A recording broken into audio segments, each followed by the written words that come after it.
And I think the Irate Gamer, of course, is a prime example of that. So I wanted to kind of keep it low tech for several reasons, and I apologize if anyone out there took my refusal personally. It wasn't. I just didn't really think it would suit the type of program I was creating. And that's the video. It was a pretty short one. The reason for that is when the Third Rate Gamer gave me his feedback on the Freddy Farkas video, and I discussed that in the previous commentary, I really wanted to impress him. I wanted to write back and say, hey, I took your criticisms to heart and I created a much better product. Thank you, and what do you think now? And I presumably did. He was much more positive about my output after that. But it was nice. The fact that he was able to give me that criticism, that honest criticism, set me up for a really nice challenge. So I deliberately did take as my model an Irate Gamer video where he did a rundown, I think, of games for Christmas or something. And this was the first time that I used one Irate Gamer video as a model, and I think I did that nearly every time after that. I would take one and script my own review around it, using it as a solid base to return to.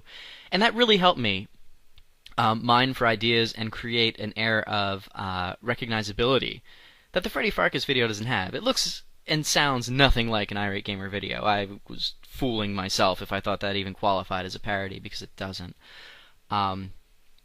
But that's really it. The fact that the momentum is kept a lot higher, the jokes are a lot more rapid fire, the gestures kind of factor into that, and I will get into those in a future video. I think people always like to ask me about that. But before I ramble on for too long, I'll answer these 5 questions and I'll wish you good night. I just kind of pulled these at random, and others will probably be answered later on. Keep leaving questions, by the way, because I'll do this for each video. The first question comes from Samurai Karasu. Didn't pronounce that right, I'm sure. But he asks if I plan on doing any other kind of videos aside from parodies or anything like that. And the answer is yes. Actually, a few of you have asked about the Wonka videos. They're going back up. I do have another YouTube account. I will eventually post them. I haven't had time. Several other projects have gotten in the way.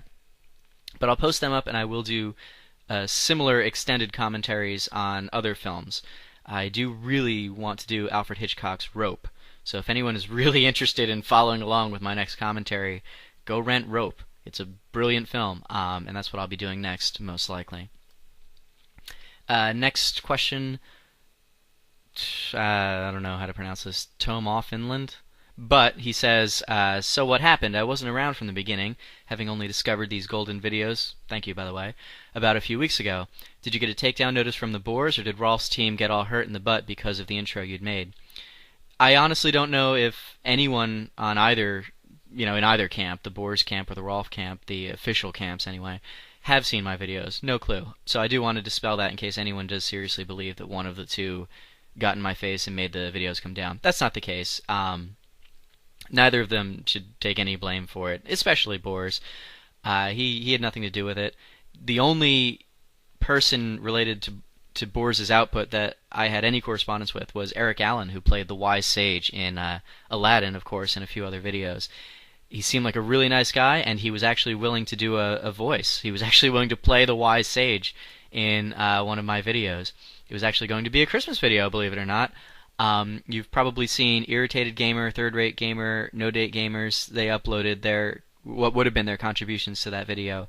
I was going to have one as well, and the Wise Sage was going to do a segment.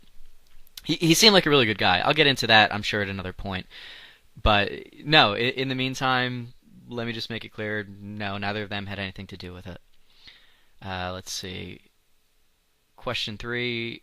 Oh, this isn't really a question, but I just wanted to read it out and thank him for it. From Halibut. What I find most endearing about the Save State Gamer is the fact that you could watch and enjoy the videos without even having any knowledge of the Irate Gamer in the first place. I feel you created a character that is so utterly clueless and hilarious that it works 100% in a standalone series. Thank you, thank you, thank you. That is extraordinarily flattering. I wanted to actually mention in one of these commentaries that that was my goal. I was also going to point out, as I like to do, because I think it's important to stay level-headed about your own creations, point out that I don't actually know if I was successful or not. And I still don't. I don't know if I was totally successful with what I tried to do. But the fact that at least one person, and probably some others, come away from that feeling that, Crisbo was a comic creation who can stand up if you were to pull away any familiarity with the irate gamer, can stand up on his own two legs. That means a lot. Again, I don't personally know that I was successful with that all the time, but the fact that anybody could see it that way means a lot, so thank you. Number 4, from the Neutral Doctor, you seem like more of a refined guy than an irate gamer critic. What drew you to doing irate gamer parodies? Really just another project. I always like to have some kind of creative project in the pipeline, all different medias I've worked in, and with varying degrees of success. In the first video, I go into seeing the Third Rate Gamer, and honestly, between him and Irritated Gamer, yeah, I looked at this and I thought this is something I would really like to get in on. This is hilarious stuff. I do want to point out, earlier when I was talking about how good special effects don't necessarily make the comedy any better, that was not a shot at Irritated Gamer. In fact, I really wanted to mention something then, and my mouth just kept moving.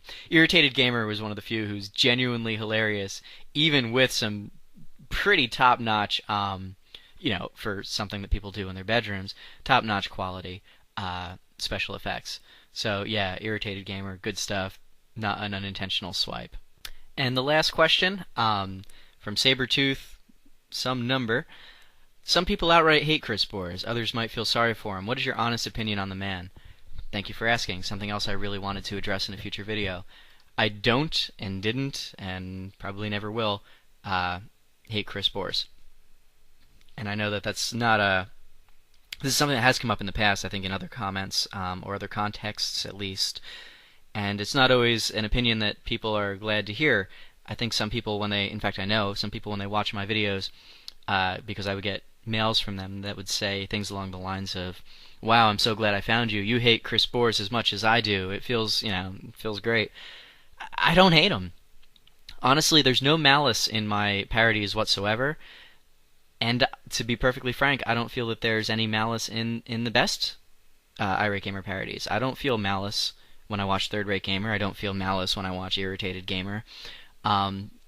It's sort of affectionate, not necessarily because we enjoy his videos or because we feel he's competent or knowledgeable or anything.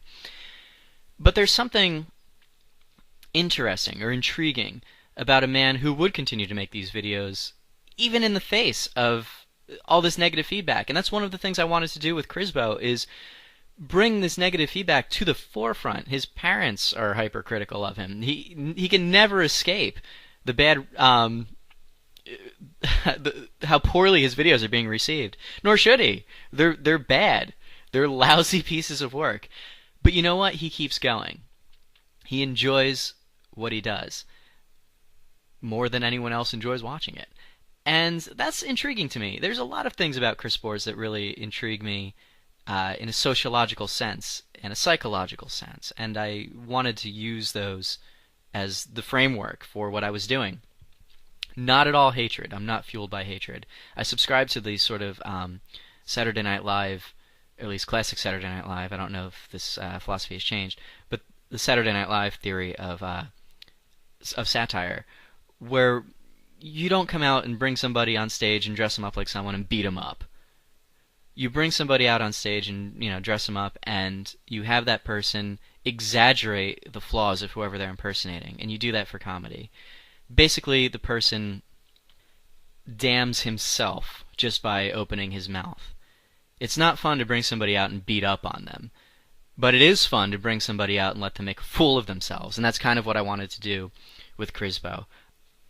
So no hatred whatsoever, and I expressed that sentiment to somebody in the past, and that person said, no, really, don't you just want him to stop what he's doing? And the answer is no, of course I don't. He's fueling great parodies, and presumably he's having a good time. I've never met him. He could be the greatest guy in the world. You really can't get to know somebody when all they do is put up, 10 minutes worth of video at a time. So, not asking anyone else out there to be less judgmental. I honestly don't care. It's up to you guys. But me personally, never had any hard feelings. Alright. With that, I've lost all of my fans who were left, and I probably won't see any of you for the episode 3 commentary then. But if anyone does happen to stick around, I'll see you then. Please leave more questions in the comments section, and thank you very much for watching.